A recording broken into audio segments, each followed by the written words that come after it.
যোগ্যতাও হারিয়েছি। চলে তো আমায় যেতেই হবে। কিন্তু তোমার তো কোথাও যাওয়া হবে না আঙ্কেল। যে অন্যায়টা তুমি করেছো তার প্রায়শ্চিত্ত না করে তুমি এভাবে চলে যাবে?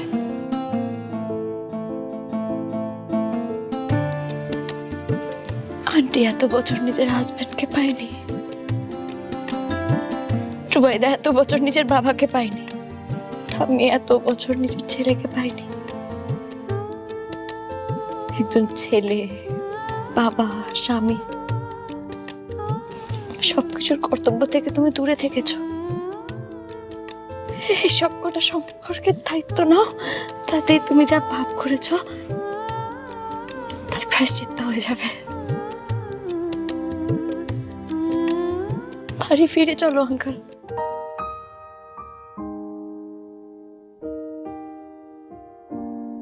কত বড় মন রে তোর, যে এত কিছু ঘটে যাবার পরেও তুই এইভাবে ভাবতে পারিস।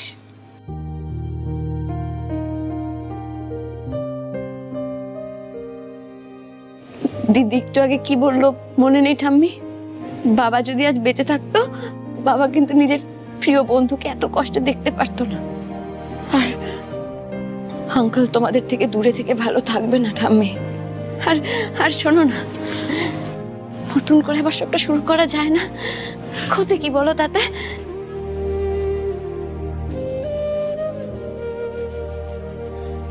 প্রিয় তো একদম ঠিক কথা বলছে। দেখো না, আমি প্রিয় দুজনেই তো ছোটবেলায় আমাদের বাবা মাকে হারিয়েছি। তাই আমি চাই যে ভাই, বাবা, মা দুজনকেই পাশে পাক।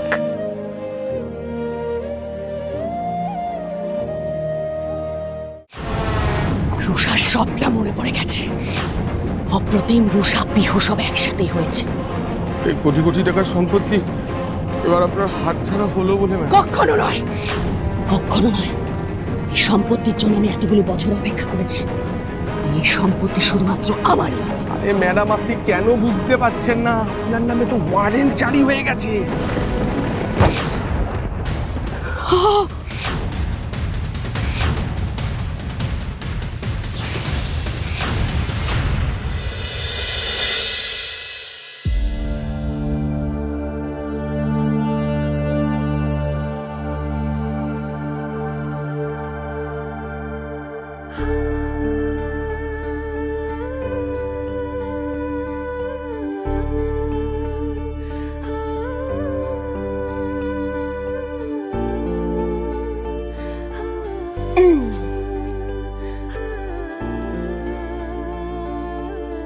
তোমার মনে আছে দিদি, ছোটবেলায় আমরা কি নিয়ে ঝগড়া করতাম?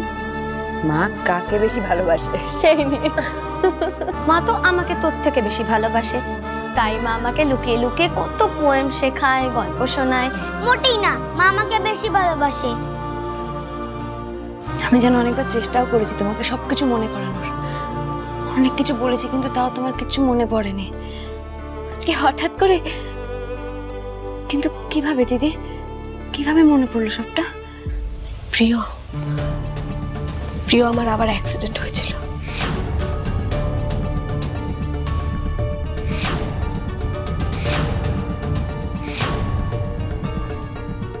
না, সোমেন দা? সোমেন বেঁচে আছে, আর সোমেন এটাও জেনে গেছে যে আমার গর্ভে যে সন্তান সেটা ওর। আমার ভীষণ না না না না না দিদি, আমরা আমরা সবাই আছি তোমার পাশে, তুমি কোনো টেনশন করো না, কোনো চিন্তা করো না, কিচ্ছু হবে না তোমার, কোনো টেনশন করো না। নিজের বোনকে পেয়ে আমাকে এত তাড়াতাড়ি ভুলে গেলে দিদি? ঋষি, সেই ছোটবেলা থেকে সবার আগে হলো আমার ভাই। তুই আমার কাছে সব সময় প্রথমে ছিলিস আর সারা জীবন থাক। কি? ও আমার আগে? ও আমার আগে? ও হ্যাঁ, অফকোর্স। এতে এত অবাক হওয়ার কি আছে? দিদি আমারই ছিল আর আমারই থাকবে। তুমি তো বোনাস। ও বোনাস? দিদি তুমি ছাড়ো। প্রিয়, এই শোনো, বোনাস আমি না, বোনাস তুমি। আচ্ছা দিদি আমার নিজের, আমি দিদি নিজের। এই শোনো শোনো শোনো, এইসব নিজের পরের বলে কোনো লাভ হবে না, ঠিক আছে? দিদি আমাকে তোমার থেকে অনেক বেশি ভালোবাসে, রাইট দিদি? দিদি তুমি কিন্তু ওকে ভালো করে বলে দাও, ওকে বলে দাও যে তুমি আমাকে বেশি ভালোবাসো, ওকে না। তুমি পরে এসো। অ্যাবসলিউটলি ফলস দিদি। ঠিক আছে ঠিক আছে ঠিক আছে, আমি আমি আমি দুজনকেই ভীষণ ভালোবাসি, ঠিক আছে? প্লিজ ঝগড়া করাটা বন্ধ কর। তোরা তোরা কি রে, সেই ছোটবেলা থেকে এক রয়ে গেলি দুটোতে? দিদি এই যে তোমরা কি করছো বলো, সবাই নিচে ডাকছে তোমাদের। চলো চলো চলো। হ্যাঁ এসো এসো এসো। আয় শোনো না দিদি।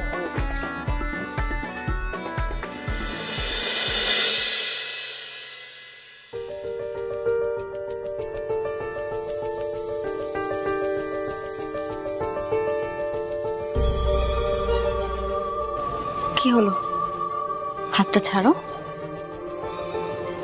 তোমাকে সেদিন গিফটটা তো দেওয়াই হলো না প্রিয়। তুমি দেখতে চাও না আমি তোমার জন্য কি এনেছি? দেখব, কিন্তু তার আগে তোমার জন্য আমার কাছে একটা গিফট আছে। আচ্ছা কি? এখানে না, নিচে চলো, সবার সামনে দেব।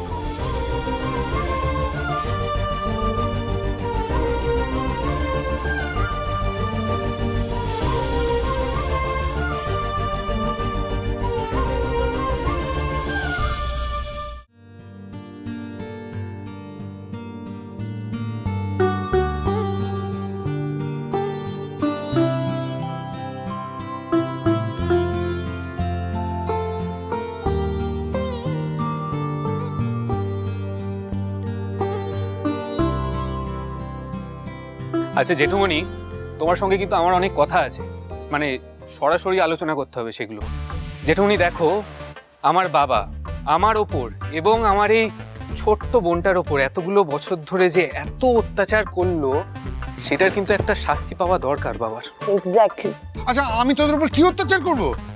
উমা অত্যাচার করুনি, আমাদেরকে তাড়াতাড়ি ঘুম থেকে উঠিয়ে দেওয়া, তারপরে এই কাজ করো না ওই কাজ করো না, তোমার জন্য আমি রোগা হয়ে গেলাম।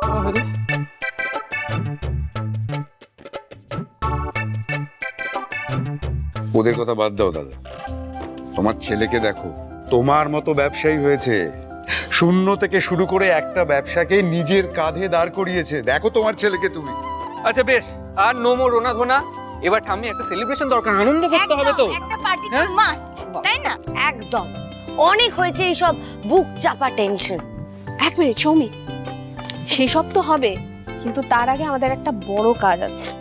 আবার কি কাজ দিদি? কাজটা হলো টুবাই আর প্রিয়র চার হাত এক করতে হবে। একদম ঠিক বলেছিল উষা। আরে এর থেকে বড় আনন্দ আমাদের কি হতে পারে সেন বাড়িতে? আবার সানাই বাজবে, আবার ফুলে সেজে উঠবে গোটা বাড়ি, আর আমরা ধুমধাম করে ঋষি আর পিহুর বিয়ে দেবো।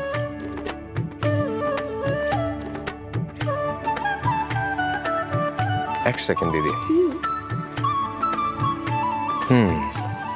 বুঝলাম, তাহলে এটা ছিল তোমার সারপ্রাইজ? না না, তাহলে একটু ধৈর্য ধরো, দেখতে পাবে। ঠাম্মি শোনো না, তাহলে সামনের মাসের একটা ভালো দিন দেখে ওদের বিয়েটা ফিক্স করা যাক। কিন্তু আমি জনকে বিয়ে করব না দিদি।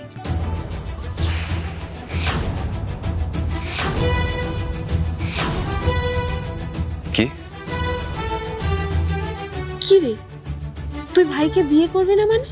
তুই তো ছোটবেলা থেকে শুধু তোর টুবাইদার সাথেই সারা জীবন থাকতে চাইতিস।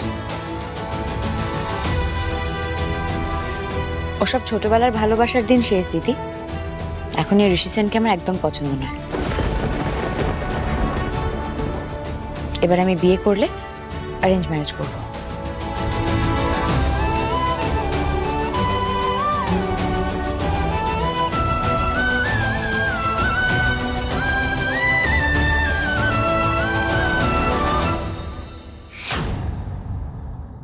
আমাকে যে বিয়ে করবে তার মাথা একদম ঠান্ডা হতে হবে, দারুণ রান্না বান্না জানতে হবে, মধুর গানের গলা হতে হবে, আর মোস্ট ইম্পর্টেন্টলি আমি যা বলবো তাই শুনতে হবে, আমার কথা মতো চলতে হবে। এই ধরনের ছেলে ভগবান ছাড়া আর কেউ খুঁজে পাবে না। সারা জীবন ব্যাচলার হয়ে থেকে যেতে হবে তোমাদের বিবাহিত।